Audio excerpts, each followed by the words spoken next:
Rich Dad, Poor Dad.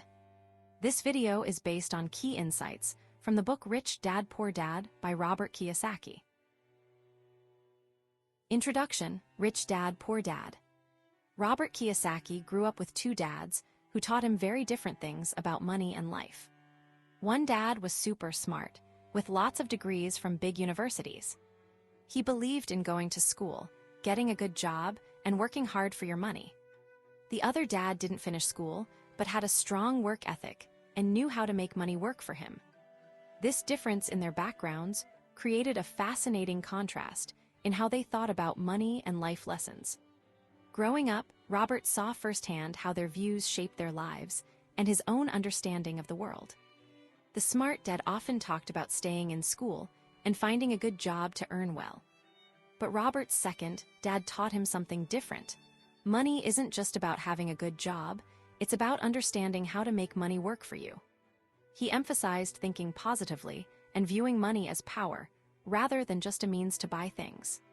One day, Robert realized that having two fathers gave him a special chance he could learn from both sides, but choose his own path. It wasn't easy deciding which advice to follow, but Robert started to see that the way people think about money greatly affects their lives. His smart dad would often say, "I can't afford it," which made saving and planning seem hard. In contrast, Robert's other dad would always ask, "How can I afford it?" pushing him to find solutions instead of giving up easily. Robert began to understand that teaching kids about money wasn't just about handing out piggy banks or buying them toys with cash. It was about giving them the tools to think smart about finances. His poor dad believed in education as the key to getting ahead, saying, "Stay in school and study hard." Yet, this advice didn't always help with everyday money struggles. Meanwhile, his rich dad taught him that understanding money was crucial. Money works for you, not the other way around. One lesson Robert learned early on was that how you talk about money matters a lot. His rich dad insisted on talking about money at the dinner table, making it a natural part of conversations. This opened Robert's eyes to seeing money as something to be discussed and mastered rather than feared or ignored. On the other hand, his other dad sometimes steered clear of talking about money, not realizing how important it was to learn about it together as a family. Robert came to realize that learning about money wasn't taught in schools like math or reading. It was something parents needed to impart, guiding their kids beyond just earning an income. His rich dad believed strongly in self-reliance and financial independence, encouraging Robert to think like an entrepreneur rather than just an employee. "Money is power," his rich dad often said, showing Robert how managing money could lead to building wealth over time. In the end, Robert chose to listen closely to his rich dad's lessons about money. These teachings became the foundation of his own philosophy on wealth and finance. He understood that by learning how money works and thinking positively about it, he could shape his future differently than those who just worked hard without understanding the deeper financial strategies. This journey taught Robert that the key to a better life wasn't just about hard work, but also about smart thinking about money, something he deeply valued from a young age. Chapter 1: The Rich Don't Work for Money. In the sunny town of Hawaii in 1956, 9-year-old Robert lived a life torn between the worlds of the poor and those who seemed to have it all. Robert's dad worked for the government, while his friend Mike's dad owned warehouses, restaurants, and stores.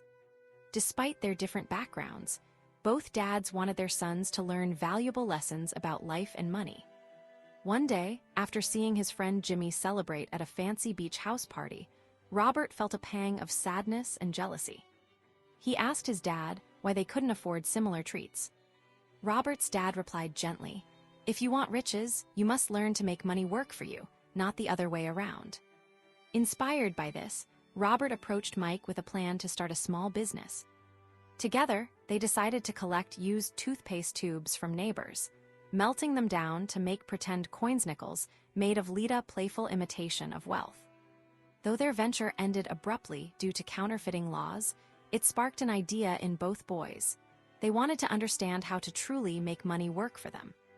Seeking guidance, Robert and Mike visited Mike's dad, a successful businessman known for his savvy dealings.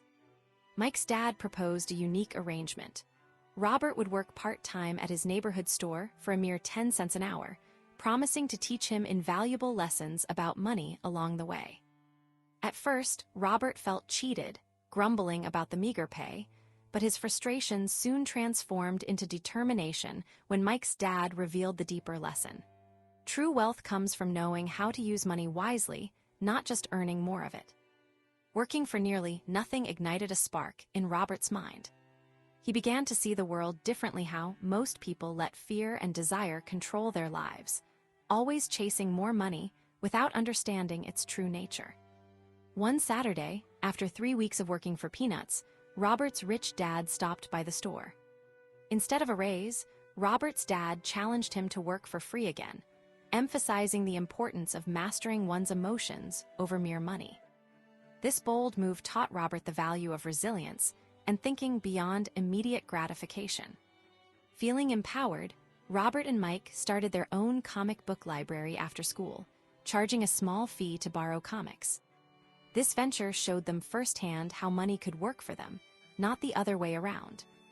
They learned to create opportunities rather than wait for them, turning their spare time into a small but profitable business. Through these experiences, Robert and Mike grasped a fundamental truth. True financial literacy isn't just about earning more. It's about understanding and controlling your emotions, especially fear and greed.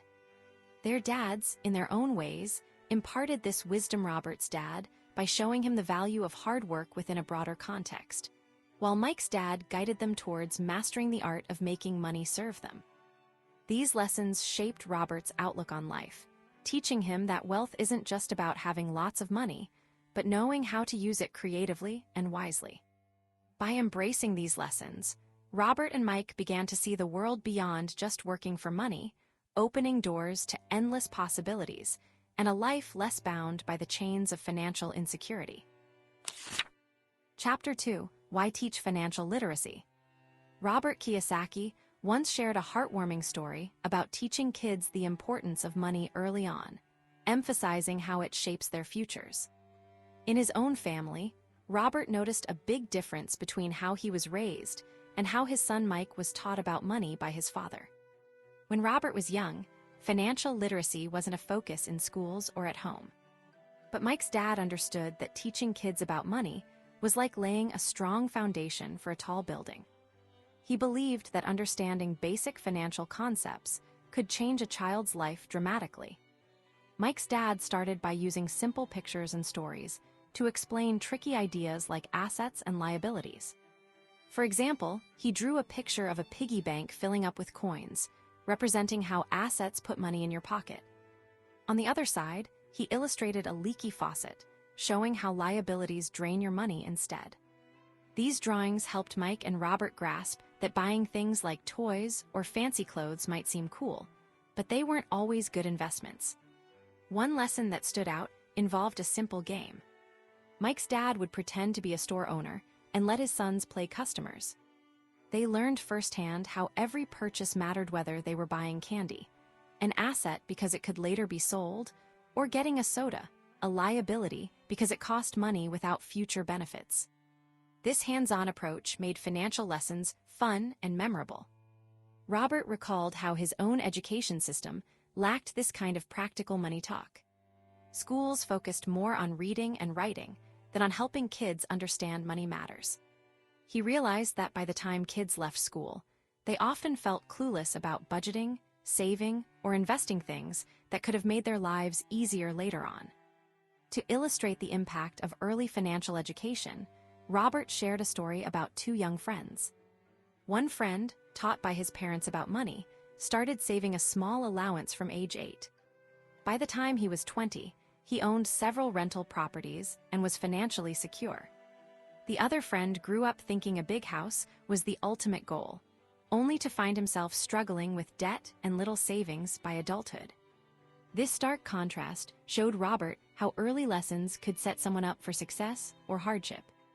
Mike's dad also stressed the importance of flexibility and continuous learning about money.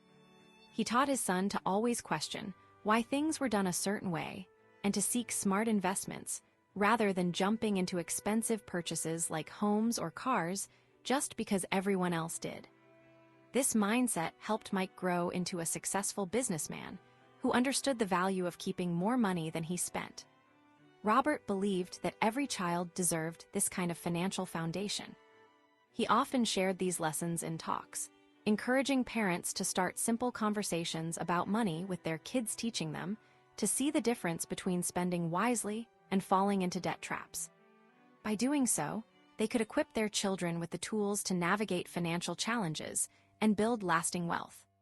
Through these anecdotes and lessons, Robert Kiyosaki emphasized that teaching kids about money wasn't just about figures and balances. It was about empowering them to make smart choices that would benefit them throughout their lives. Chapter 3: Mind Your Own Business. Robert Kiyosaki often talks about the importance of teaching kids about money early on, sharing stories that make big ideas simple and fun for young minds. Imagine a world where kids aren't just taught to read and write, but also learn the secrets of wealth building right from childhood. One sunny afternoon, young Mike and his friends listened intently as their dad, inspired by the wise words of Ray Kroc, the McDonald's founder, shared a story. Ray had been talking to some smart business students about what kind of business he was really in. Instead of just focusing on selling hamburgers like most folks thought, Ray emphasized the real treasure: real estate. He explained that the success of each McDonald's location depended on its prime spot, not just the burgers sold there. This lesson stuck with Mike, showing him that owning land or buildings could be more important than just selling things at a stand. Growing up, Mike's dad wanted to pass on something vital: the idea that managing your own business starts young. He wouldn't just send Mike to school to learn how to be a great cook or engineer. Instead, he wanted Mike to understand that his own business could be bigger than just a job title. Money doesn't just come from working for others, Mike's dad often said. It comes from owning something that makes money for you. One day, Mike's dad took him to see some buildings they own nearby. "Look at these buildings, Mike," he said, pointing out how these pieces of land were like treasure chests waiting to fill up with coins. "Every month, people pay rent to live here, and that money comes back to us like magic." This wasn't just about owning buildings. It was about teaching Mike the magic of assets, things that make money without needing constant work from you. To make learning fun, Mike's dad started simple games at home. They would pretend to buy lemonade stands around the neighborhood, talking about how owning the spot where the stand stood was more important than just selling lemonade. "If we owned the best spot on the block, we'd always have lots of customers," Mike remembered with a smile. As Mike grew older, these lessons translated into real life. Instead of just focusing on getting good grades to get a nice job, he began to think about building his own little empire. He started saving pennies from his allowance and using them to buy tiny pieces of pretend real estate in their neighborhood games. Each little step taught him that owning assets, things that earn money without needing constant effort, was key to becoming financially smart. Mike's dad also encouraged him to understand the difference between things that cost money, liabilities, and things that earn money, assets. A fancy toy car might look cool, but if it costs all your piggy bank money, it's not helping you build wealth, he explained. Instead, saving up for a small investment in a toy that could maybe earn him a few extra pennies over time was better. Through these simple yet powerful lessons, Mike learned early on that managing money wasn't just about having a good job. It was about owning pieces of things that could grow and give back more than they cost. His dad's wisdom became a foundation, showing Mike that the real treasure wasn't just in what he studied at school, but in what he chose to own and grow over time. This early understanding set Mike on a path where he could see money not just as something to earn, but as something to nurture and watch flourish on its own.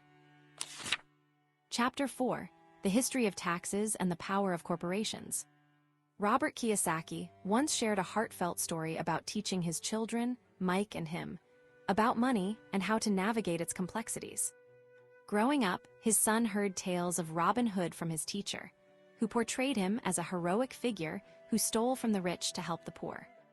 However, Robert, known as Rich Dad, saw things differently.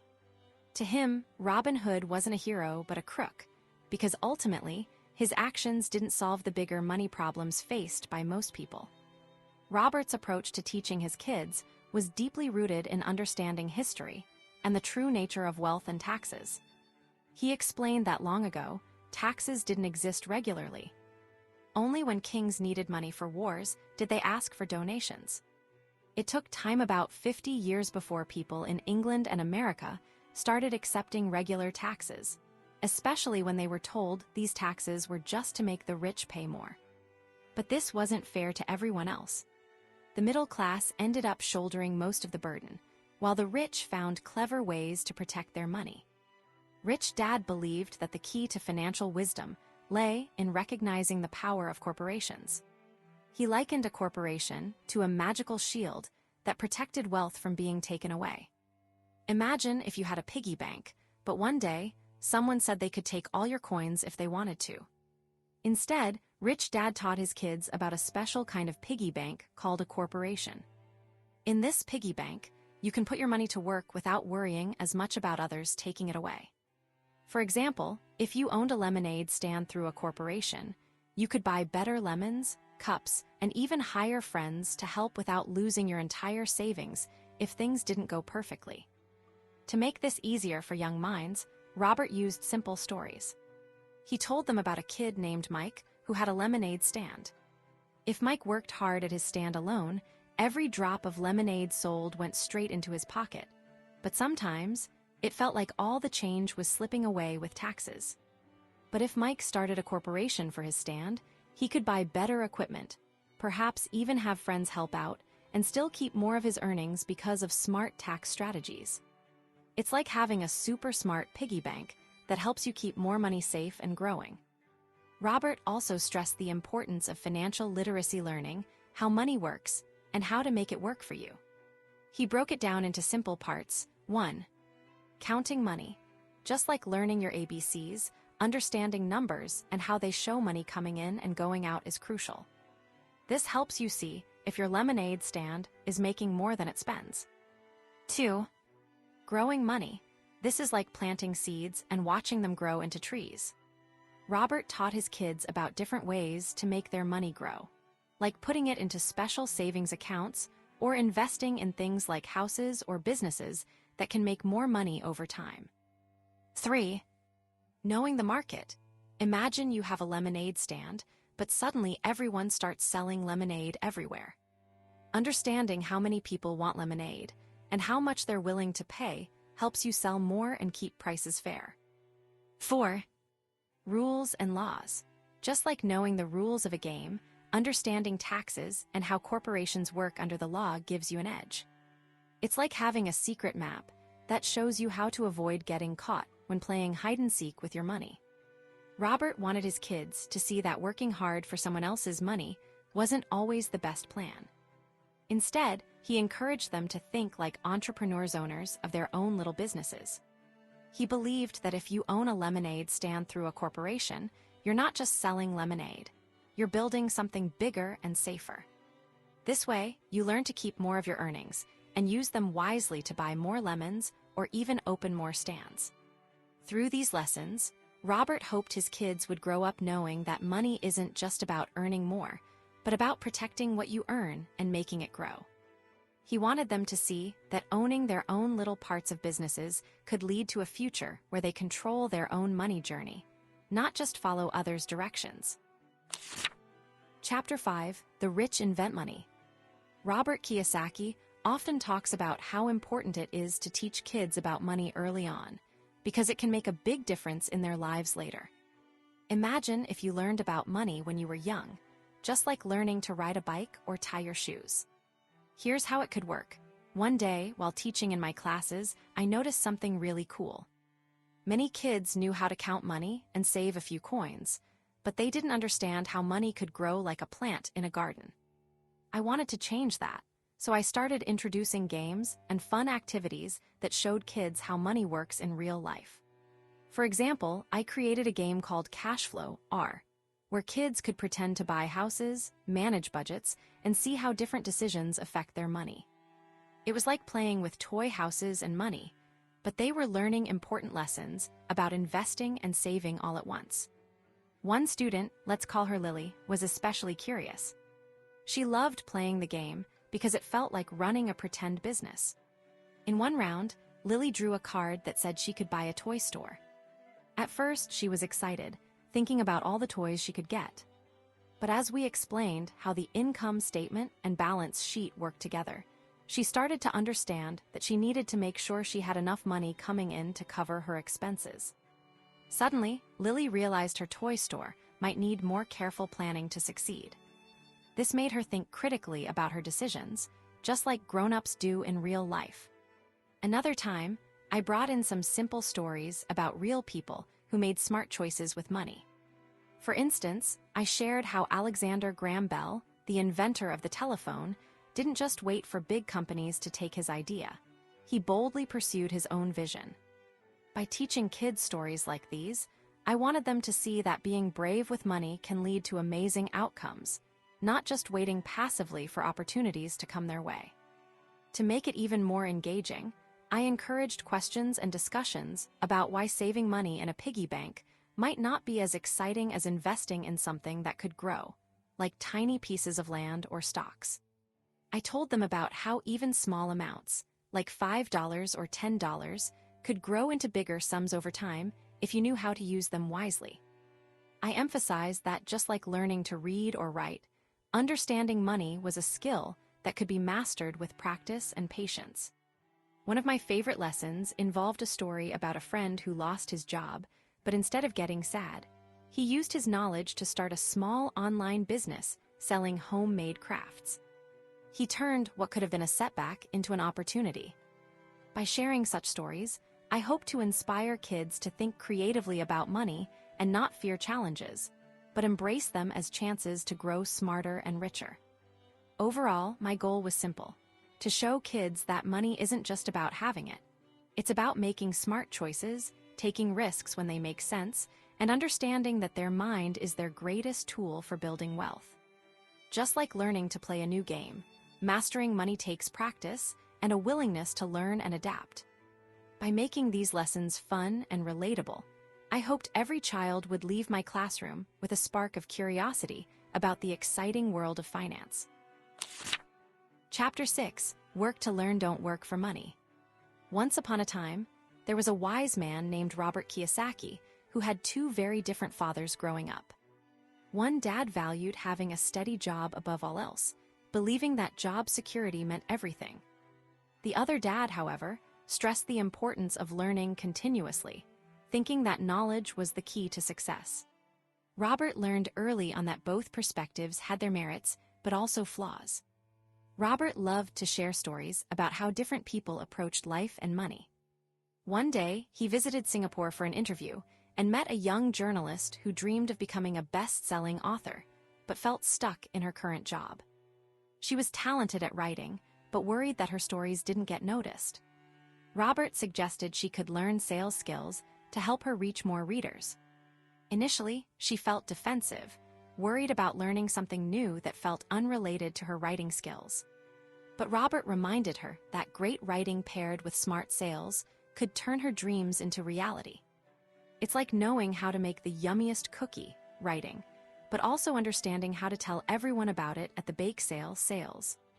Robert often reflected on his own journey. He started with a good job at an oil company right after finishing school, earning a decent salary. But he felt restless, wanting to learn more about the bigger world beyond just working on ships. He joined the Marine Corps to learn leadership, seeing it as crucial for running businesses someday. This decision didn't sit well with his first dad, who expected him to stick to a stable career path. But Robert's second dad, who valued broadening horizons, understood why Robert wanted to explore different fields. Robert believed that teaching kids about money from a young age could change everything. He imagined a classroom where children learned not just to count their coins, but also about saving, investing, and understanding the value of hard work beyond just earning more. For example, he pictured a lesson where kids played a game where they had to budget pretend money for buying toys, food, and saving for rainy days. This way, they would grasp early on that money isn't just for spending, but also for planning and growing. One story Robert shared involved a young girl who learned to save her allowance every week to buy a special toy. Instead of spending it all at once, she watched her savings grow in a jar, realizing the joy of delayed gratification. This simple act taught her about financial responsibility and the power of planning ahead, skills far beyond just handing over cash for candy. Another lesson Robert advocated for was teaching kids about businesses, not just how to start one, but why it's important to understand how money moves in the economy. He imagined workshops where kids created tiny lemonade stands, learning about costs, pricing, and even how to advertise their lemonade.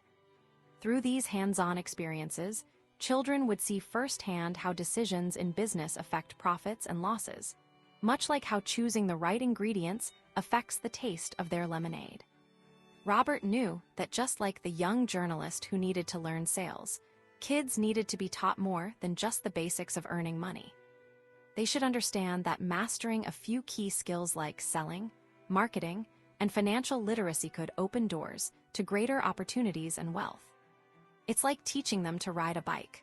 Once they learn, they can explore new adventures beyond their neighborhood. He hoped that by sharing these ideas, he could inspire parents and educators to nurture young minds with a broader understanding of money and business. Just as he learned from both his dads, combining diverse skills could lead to amazing journeys beyond just a steady job or a lifetime of specialized work. The goal was to empower every child to see themselves not just as workers, but as savvy managers of their own financial futures. Chapter 7: Overcoming Obstacles. In Robert Kiyosaki's world, teaching kids about money is like planting a tiny seed that grows into a strong financial tree. Imagine if you learned early how money works, just like learning your ABCs is important for school. Here's how it could be done. Starting young is key. Think about it like learning to ride a bike. Your dad might push you down a little hill at first, but soon you'll be zooming around with confidence. Investing money early, even a little bit, can grow into a huge pile by the time you're all grown up. It's like planting a tiny seed that, with time, blossoms into a giant money tree. Your rich dad once shared a story about Manhattan Island being bought for just a few dollars back then, which could have turned into millions if invested wisely over time. Starting early gives your money more time to grow big and strong. Fear isn't just for little kids, it follows us all. But how we handle fear makes all the difference. For instance, instead of fearing you might lose some toy money when playing store with your piggy bank money, teach kids to think like brave Texans. When they lose a few coins, they see it as a learning moment rather than a disaster. Your dad might say, "Every time you lose a few coins, you learn something new." That's not losing, that's growing smarter. Turning losses into lessons helps build resilience and confidence. Maybe pretend losing a toy car means finding out what toy you really like best. Cynicism that's when kids think the whole world is going to fall apart can be tackled with stories and fun games. Instead of letting worries dominate, show them how even in tough times, smart people find opportunities. For example, use the story of San Antonio and the Alamo to teach that sometimes standing strong in hard times can turn into something amazing later on. Turn everyday worries into adventures where finding solutions is the hero's journey. Maybe play a game where losing a turn means finding a special treasure instead. Laziness can be fought with a dash of excitement and a sprinkle of greed. Encourage kids to dream big, like wanting a super cool bike instead of just a regular one. When they ask, "How can I afford it?" turn it into a treasure hunt for answers. Maybe set up a small lemonade stand where they earn money for their dream, teaching them the value of effort and saving. Rich dad might say, "Imagine if every dream you had could turn into reality with just a little bit of hard work and smart thinking." Bad habits, like always wanting to play video games instead of helping with chores, can be changed with positive reinforcement. Instead of just telling kids to clean their room, show them how paying themselves first, like putting aside a coin for a bigger toy, makes them feel proud and prepared for the future. Maybe create a chart where stickers go up for each chore done, rewarding good habits with fun activities like extra bedtime story time. Arrogance, that big bubble of thinking you know everything, can be popped with curiosity and openness. When kids talk about money, encourage questions and learning instead of shutting them down. For example, instead of dismissing a friend's idea about saving, say, "That's a great question. Let's look it up together and learn more." This way, they learn that asking questions makes them smarter, not weaker. By weaving these lessons into everyday life through games, stories, and real-life experiences, kids can grow up financially savvy and brave, ready to tackle the world with confidence and smart money habits. Remember, every small step in financial wisdom is like building a strong bridge to a brighter future. Chapter 8: Getting Started. Robert Kiyosaki believed that teaching kids about money from a young age could change their lives forever. Imagine if you learned about money when you were just a little kid, like how to save coins in a piggy bank or understand why earning an allowance feels important. That early start could make all the difference later on. Kiyosaki shared stories about his own experiences with his children. He said, "When my kids were young, we turned everyday activities into lessons about money. Like when they helped set the table, I'd explain, 'Look how much work you did. Now, let's put that effort into saving some of your allowance for toys later.' It's not just about giving them coins. It's about planting seeds of financial wisdom they can grow with as they get bigger." One fun way he used was playing games. We played a game called Store, where kids could run their own little shop, buying and selling toys with play money. It taught them about buying low and selling high, just like grown-ups do with real things. This game made learning about money fun and interactive, showing them that money moves around in all sorts of ways. Another trick was using allowance wisely. I gave my kids an allowance, but they had to decide how to spend it wisely. If they wanted a big toy, saving up for months taught them patience and the value of money. It wasn't just about getting things, it was about making choices that mattered. Kiyosaki also emphasized the importance of teaching kids about giving back. We taught them to share their toys and help others in the neighborhood. One day, we decided to donate some toys to kids who didn't have as many.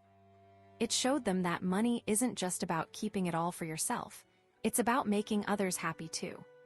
He stressed that heroes played a big role in inspiring kids about money.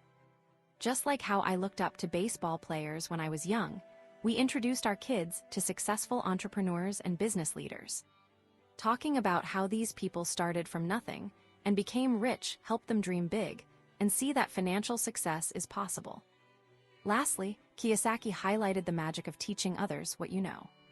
When my kids taught their friends about saving or sharing, it reinforced what they learned. Explaining things to others made them understand better themselves. It's like when you learn something cool and then tell your friend. Suddenly it makes more sense to you too. Through these simple yet powerful methods, Robert Kiyosaki aimed to equip children with the tools they needed to navigate the world of money confidently and wisely, setting them up for a brighter financial future. Chapter 9: Still Want More. Here are some to-dos. Robert Kiyosaki often talks about how teaching kids about money early can change their whole life. Imagine if you learned these important lessons when you were just a little kid like you. Here's how it could look. Just like taking breaks to think about what's working and what isn't, kids should learn to pause and think about their piggy banks too. Maybe you notice that saving a few coins every day adds up faster than you think. Teaching kids to stop and count their coins regularly helps them understand how saving little by little makes big things happen over time. For example, instead of just putting coins in a jar, you could make a fun chart showing how many coins make your favorite toy or game more affordable. Exploring new ideas is super exciting for kids too. Imagine discovering a book at the library about sharing toys or helping neighbors. Reading this book could inspire you to start a little sharing club at school. Maybe you decide to teach your friends how to make lemonade stands, sharing tips on how to save money on ingredients or how to make colorful signs to attract more customers. When you share ideas like this, you learn that thinking big can lead to bigger adventures and more friends. Learning from someone who has done what you want to do is just as important for kids. Picture inviting your neighbor's kid over for a playdate and asking, "How do you save your allowance?" Maybe they show you how they put some money aside for toys and some for saving up for bigger stuff. This not only teaches you about saving, but also builds great friendships. Later, you might even invite that friend's parent to coffee to learn more about grown-up money management skills. Taking classes or watching fun videos about money can be like going on an exciting treasure hunt. Look for shows on TV about money or find fun online games that teach about budgeting and saving. Remember, even playing games can teach you valuable lessons. For instance, if you play a game where you manage a virtual lemonade stand, you learn about costs, profits, and customer satisfaction, all while having fun. Making offers isn't just for grown-ups, kids can practice too. Imagine you want a special toy at the store. Instead of just asking, you could practice saying something like, "Can I trade my old toys for this one?" This teaches you that talking and proposing ideas can lead to good outcomes. Even offering to help clean up at home in exchange for a treat shows how making offers can work wonders. Exploring different areas around your neighborhood can be like going on treasure hunts too. Every week, you could walk or bike around your street, noticing new things like abandoned toys or fun swings no longer in use. Maybe you tell your parents about these spots, and together, you figure out how to turn them into fun play areas. This not only helps you spot opportunities, but also teaches community involvement. Shopping smart is a fun game too. When grocery prices change, notice how sometimes things go on sale. Teaching kids to look for these deals can make shopping exciting. Maybe you find a yummy snack on sale and decide to share it with classmates, showing how finding good deals can make everyone happy. Lastly, thinking big about what you want to buy someday is like dreaming big about your favorite superhero's adventures. Instead of just thinking small, imagine owning a big toy castle or having a lemonade stand that serves every kid in your school. This kind of big thinking helps you set ambitious goals and work towards them, even if it starts with small steps like saving pennies in a special jar. By weaving these lessons into daily life, kids can grow up not just financially savvy, but also confident and ready to tackle big challenges with a smile. Remember, every small step today can lead to huge victories tomorrow. Hit that like button and don't forget to subscribe.